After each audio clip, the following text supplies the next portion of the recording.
Hello दोस्तों, मेरे YouTube channel में आपका स्वागत है। आज हम डी फार्मा सेकेंड ईयर के हिंदी प्लस इंग्लिश नोट्स के बारे में स्टडी करेंगे।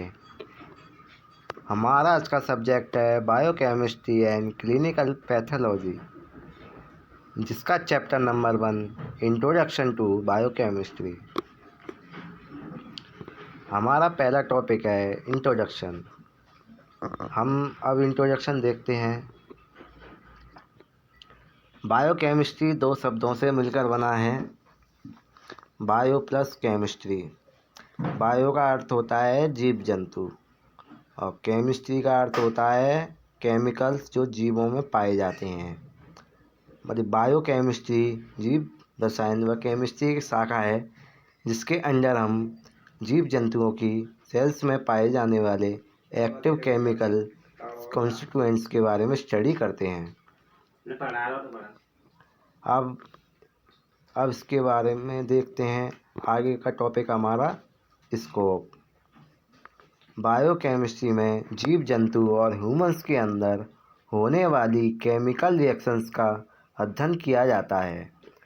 फार्मेसी में बायोकेमिस्ट्री का बहुत बड़ा स्कोप है, जो इस प्रकार है: study of cell structure and उसके कंपोनेंट्स, और दूसरा इनऑर्गेनिक एलिमेंट्स की स्टडी में, फिर विटामिन की स्टडी में और उसकी डेफिशिएंसी की पहचान करने में, और कार्बोहाइड्रेट्स, प्रोटीन और लिपिड्स के मेटाबॉलिज्म की स्टडी में, जीवों में पाए जाने वाले न्यूक्लिक एसिड की स्टडी में, और ड्रग के जीवों पर होने वाले एक्शन की स्टडी में। अब हमारा टॉपिक है सेल्स, इट्स बायोकेमिकल ऑर्गेनाइजेशन। अब देखते हैं सेल क्या होती है, सेल के टाइप, सेल का क्या उपयोग है। अब देखते हैं हम डेफिनेशन ऑफ सेल। सेल जिसका अर्थ है कोशिका, मतलब प्लांट ऑफ सेल या एनिमल सेल। कोशिका सभी एनिमल्स और ह्यूमंस की बेसिक स्ट्रक्चरल और फंक्शनल यूनिट है। यह जीव की सबसे छोटी इकाई होती है, जिसमें बायोलॉजिकल एक्टिविटी लगातार होती रहती हैं, जो जीवन जीने के लिए बहुत आवश्यक होती है। हमारे शरीर में सभी टिश्यू सेल्स के द्वारा बनते हैं। सेल से टिश्यू बनते हैं, टिश्यू से ऑर्गन्स, ऑर्गन से बॉडी। और सेल के अंदर जेनेटिक मटेरियल और आनुवंशिक पदार्थ पाया जाता है, जो इन्फॉर्मेशन को एक पीढ़ी से दूसरी पीढ़ी में पहुंचाता है। जेनेटिक मटेरियल हम कह सकते हैं डीएनए और आरएनए। अब एक इम्पॉर्टेंट पॉइंट है नोट। सेल की खोज सबसे पहले रॉबर्ट हुक ने 1665 में की थी। रॉबर्ट हुक ने कार्क के टुकड़े को काटकर माइक्रोस्कोप के द्वारा देखा, जिसमें मधुमक्खी के छत्ते के समान स्ट्रक्चर हैं। उसके बाद रॉबर्ट हुक ने उसे सेल का नाम दिया। अब सेल के टाइप्स। कोशिका के प्रकार। सेल दो प्रकार की होती है, प्रोकैरियोटिक सेल और यूकैरियोटिक सेल। सेल के अंतर के बारे में हम पढ़ेंगे। इस प्रोकैरियोटिक सेल, इस टाइप की सेल्स में न्यूक्लियस नॉन डेवलप होता है। और यूकैरियोटिक सेल्स में, इस टाइप की सेल्स में न्यूक्लियस पूर्ण विकसित या फुल डेवलप होता है। एग्जाम्पल एनिमल और प्लांट सेल। और प्रोकैरियोटिक सेल का एग्जाम्पल है बैक्टीरिया और फंगी। और प्रोकैरियोटिक सेल, इस सेल में न्यूक्लियर मेम्ब्रेन प्रेजेंट नहीं होती है। और यूकैरियोटिक सेल में, इस सेल में न्यूक्लियर मेम्ब्रेन प्रेजेंट नहीं होती है और सारे अंग फुल्ली डेवलप होते हैं। अब स्ट्रक्चर ऑफ सेल।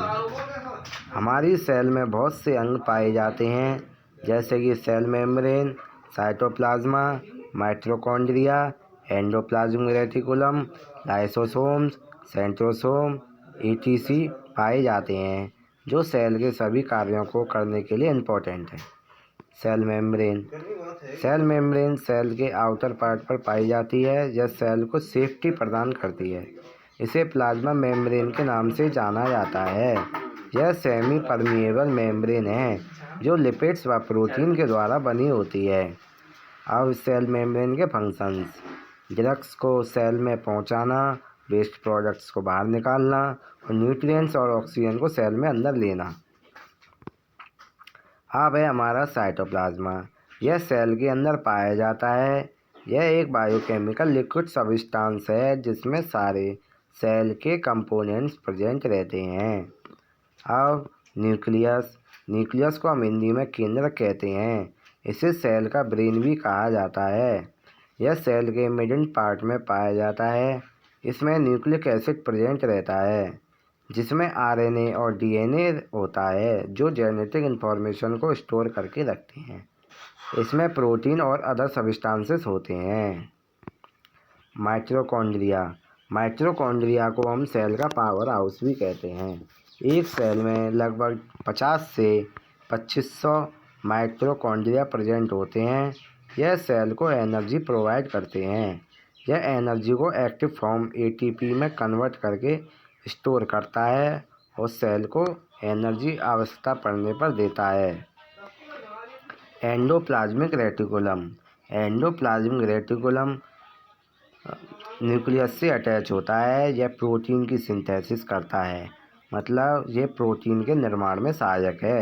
ये 2 टाइप का होता है, स्मूथ एंडोप्लाज्मिक रेटिकुलम और rough endoplasmic reticulum. Smooth endoplasmic reticulum पर राइबोसोम्स प्रेजेंट होते हैं और रफ एंडोप्लाज्मिक रेटिकुलम पर ribosomes present smooth endoplasmic reticulum पर राइबोसोम प्रेजेंट नहीं होते हैं और रफ एंडोप्लाज्मिक रेटिकुलम पर राइबोसोम्स प्रेजेंट होते हैं। स्मूथ एंडोप्लाज्मिक रेटिकुलम थोड़े चिकने होते हैं क्योंकि उन पर राइबोसोम्स नहीं होते और रफ एंडोप्लाज्मिक रेटिकुलम से राइबोसोम पाए जाते हैं, इसीलिए वो थोड़े खुरदुरे होते हैं। ये प्रोटीन के निर्माण में सहायक हैं। अब इनका फंक्शन ये है कि यह कार्बोहाइड्रेट, प्रोटीन और लिपिड्स की सिंथेसिस करते हैं, मतलब कि कार्बोहाइड्रेट, प्रोटीन और लिपिड्स को बनाते हैं। अब हम देखते हैं लाइसोसोम्स को सेल्स की आत्मघाती थैली भी कहते हैं। यह डाइजेस्टिव एंजाइम को कंटेन करते हैं जो सेल अपना वर्क करना बंद कर देती है, तो लाइसोसोम्स सेल को नष्ट कर देते हैं। इसीलिए सेल के लाइसोसोम्स के अंदर बहुत ही डाइजेस्टिव एंजाइम होता है जो ब्लास्ट होने पर सेल को बिल्कुल ख़त्म कर देता है। हेलो दोस्तों, थैंक यू सो मच। अब आप इस वीडियो को ज़्यादा से ज़्यादा अपने दोस्तों को शेयर कीजिए और चैनल को सब्सक्राइब कीजिए, क्योंकि मैं आपको diploma in pharmacy second year के नोट्स को आपको हिंदी और इंग्लिश में दोनों में समझाऊंगा। Thank you.